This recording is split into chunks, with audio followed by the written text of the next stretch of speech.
21 जून 2018 को सुबह करीब 8 बजे के समय दिल्ली के रिहायशी इलाके सरिता विहार में एक खाली प्लॉट पर कूड़े के ढेर में कुछ लोगों की नजर एक बैग पर पड़ी।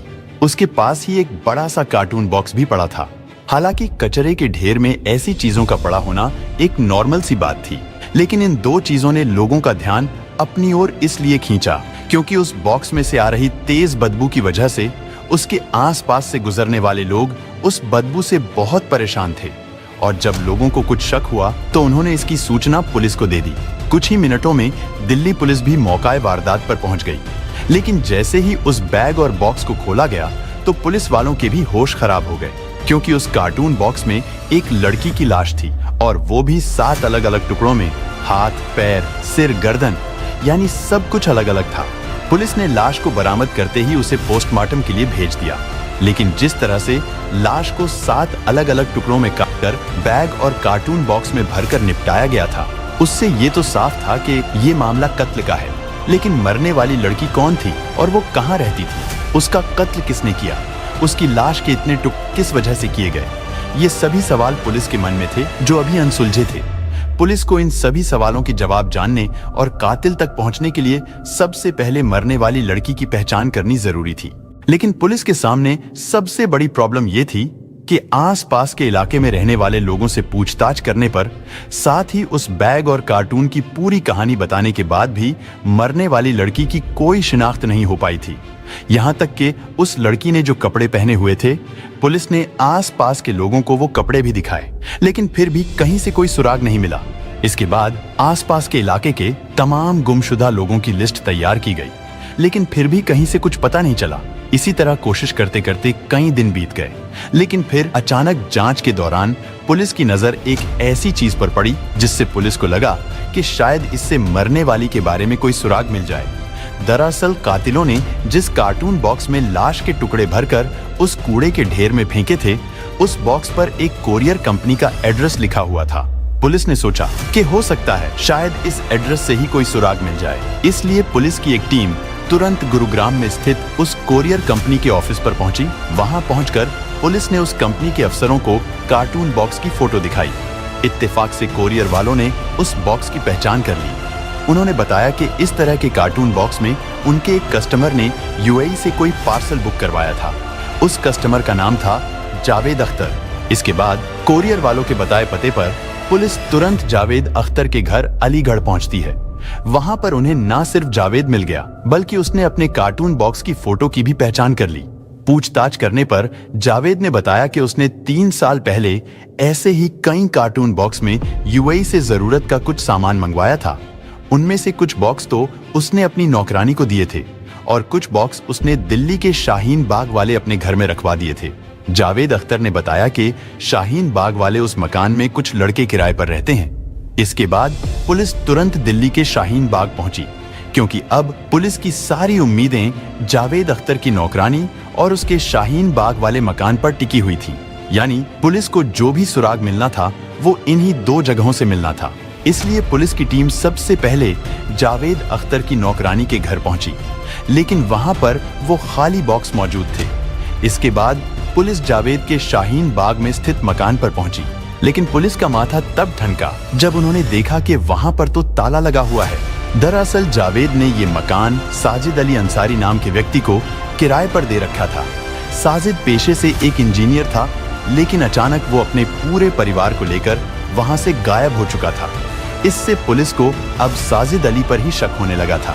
और जब पुलिस ने आसपास के लोगों से साजिद के बारे में जानकारी जुटाने की कोशिश की तो पता चला कि साजिद उस मकान में अपनी पत्नी, 2 बच्चों और एक भाई के साथ रहता था। पड़ोसियों के मुताबिक साजिद ने उन्हें बताया था कि वो ये मकान छोड़कर जा रहा है, यानी अब वो कहीं और जाकर रहेगा। इसलिए उसने आसपास के दुकानदारों, धोबी और ऐसे ही काम करने वाले कई लोगों के पैसे भी चुका दिए थे। लेकिन अब पुलिस के लिए सबसे बड़ी चुनौती ये थी कि उसे कैसे ढूंढा जाए, क्योंकि साजिद ने मकान छोड़ने से पहले किसी को भी ये नहीं बताया था कि अब वो कहां जाकर रहेगा। यहाँ तक कि उसने अपने दोस्तों और करीबी रिश्तेदारों को भी इस बारे में कुछ नहीं बताया था, जिसकी वजह से पुलिस का शक अब साजिद पर गहराने लगा था। लेकिन उस लड़की के कत्ल का राज जानने के लिए पुलिस को अब हर हाल में साजिद अली अंसारी तक पहुंचना जरूरी था। साजिद का पता लगाने के लिए पुलिस ने शाहीन बाग में दुकानदारों और पड़ोसियों से पूछताछ करनी शुरू की। इस पूछताछ में पुलिस को एक बहुत बड़ी कामयाबी मिली। पुलिस को पता चला कि साजिद का बड़ा भाई हसमत अली अंसारी भी शाहीन बाग में ही रहता है, लेकिन उसका मकान साजिद के मकान से थोड़ी दूरी पर है।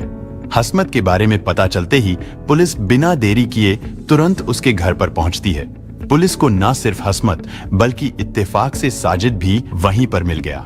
लेकिन अब सवाल था, क्या साजिद ही वो व्यक्ति है जिसने उस लड़की का कत्ल किया था?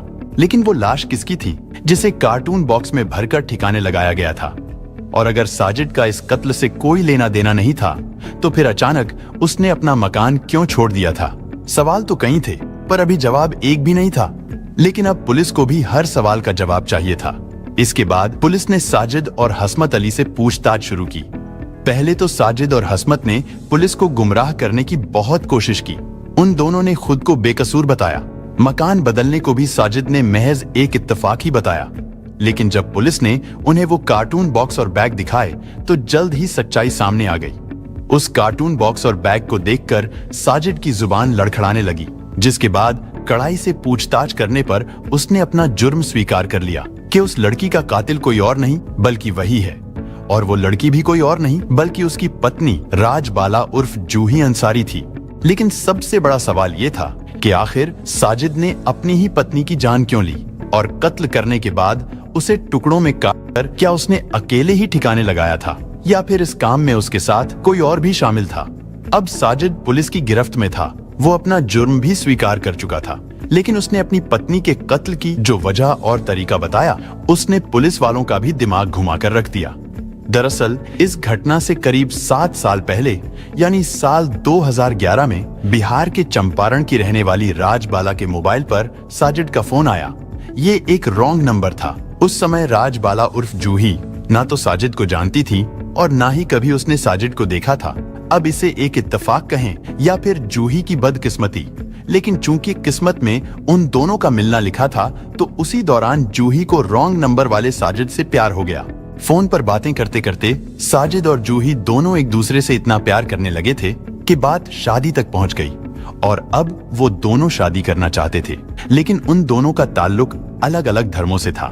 साजिद एक मुस्लिम लड़का था, तो वहीं राजबाला हिंदू धर्म से बिलोंग करती थी। इसलिए जूही के परिवार वालों ने साजिद के साथ उसकी शादी करने से साफ इनकार कर दिया था। लेकिन उन दोनों ने जूही के घर वालों के खिलाफ जाकर लव मैरिज कर ली। इसके बाद वो दोनों किराए के मकान में रहने लगे।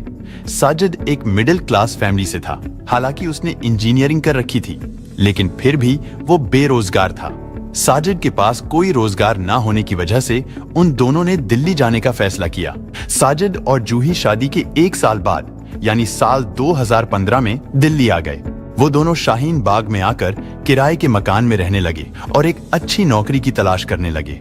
लेकिन दिल्ली में भी साजिद को कोई अच्छी जॉब नहीं मिली, इसीलिए वो दोनों छोटे मोटे काम करके अपना घर चलाने लगे।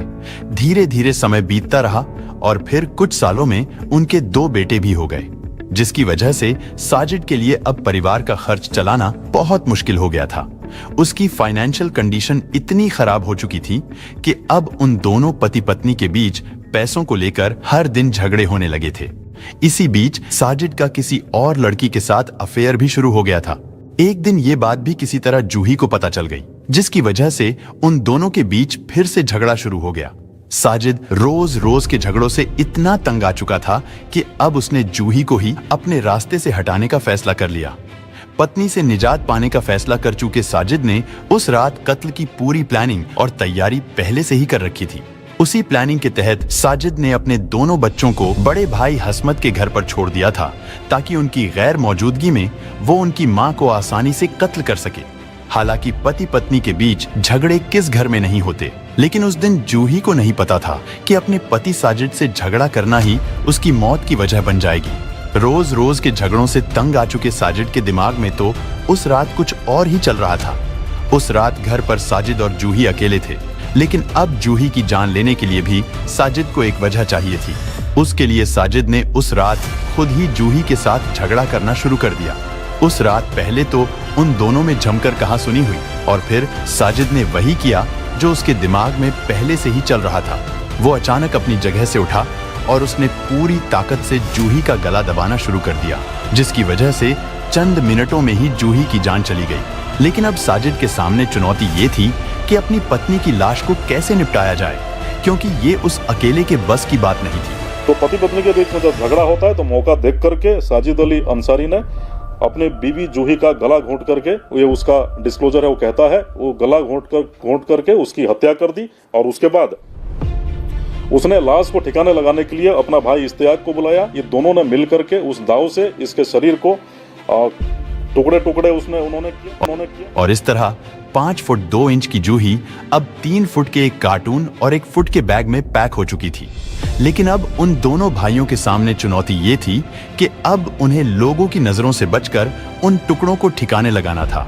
साजिद और इश्तियाक जब जूही की लाश को 7 टुकड़ों में बांटकर 2 अलग अलग कार्टून और बैग में भर चुके, तो इसके बाद उन्होंने रातों रात वहां से के छींटे भी धोकर साफ कर दिए ताकि वहां पर कत्ल का कोई भी सुराग बाकी ना रहे। लेकिन अभी भी दोनों भाइयों के लिए उन बड़े और भारी कार्टून और बैग को बाइक पर उठाकर कहीं ले जाना आसान नहीं था। इसलिए अब उन दोनों ने अपने बड़े भाई हसमत अली को फोन किया। इस गुनाह में अपने भाइयों का साथ देने के लिए हसमत अली अपने किसी दोस्त से उसकी कार मांग लाया और फिर वो तीनों भाई रात के तीसरे पहर यानी सुबह होने से कुछ देर पहले जूही की लाश को लेकर निकल पड़े।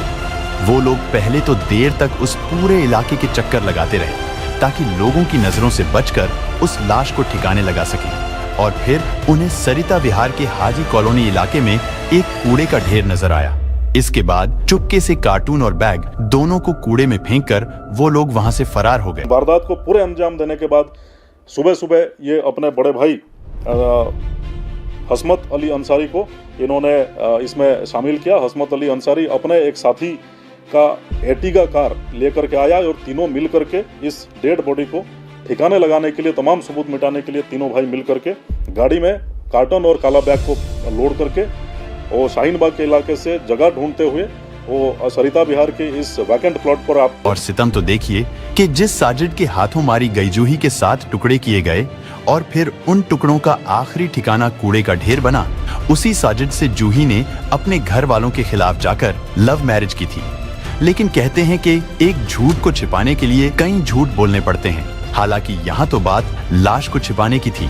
भाइयों ने उसके जुर्म को छिपाने की पूरी कोशिश की, जिसमें एक भाई ने कत्ल के बाद अपनी भाभी की लाश के टुकड़े करने में अपने भाई की मदद की, जबकि दूसरे भाई ने उनके साथ मिलकर लाश को ठिकाने लगाने में उनका हाथ बटाया। इधर 7 जन्मों का साथ निभाने का वादा कर साजिद ने राजबाला उर्फ जूही के साथ इस घटना से 7 साल पहले ही शादी की थी। लेकिन मात्र 7 सालों के भीतर ही आर्थिक तंगी को लेकर उन दोनों के रिश्ते इतने खराब हो गए थे कि साजिद ने अपनी पत्नी को बड़ी ही बेरहमी से कत्ल करके उसकी लाश के साथ टुकड़े कर दिए। लेकिन जिस बॉक्स में लाश को ठिकाने लगाया गया था, आखिर उसी बॉक्स के जरिए पुलिस ने कातिलों का पता लगा लिया था। वैसे वजह चाहे जो भी हो, लेकिन ये जुर्म जितना खौफनाक था, इसकी कहानी भी उतनी ही अफसोसनाक थी। खैर, पुलिस ने उन तीनों के दिए गए बयान और सबूतों के आधार पर उनके खिलाफ चार्जशीट तैयार करके उन्हें कोर्ट में पेश किया गया, जहां से उन्हें जेल भेज दिया गया। हालांकि ये केस अभी भी कोर्ट में चल रहा है और आरोपियों को सजा होना अभी बाकी है। जूही के कत्ल के बाद उसके दोनों बेटे नाना नानी को सौंप दिए गए थे और उन दोनों बच्चों की परवरिश जूही के माता पिता ही कर रहे हैं।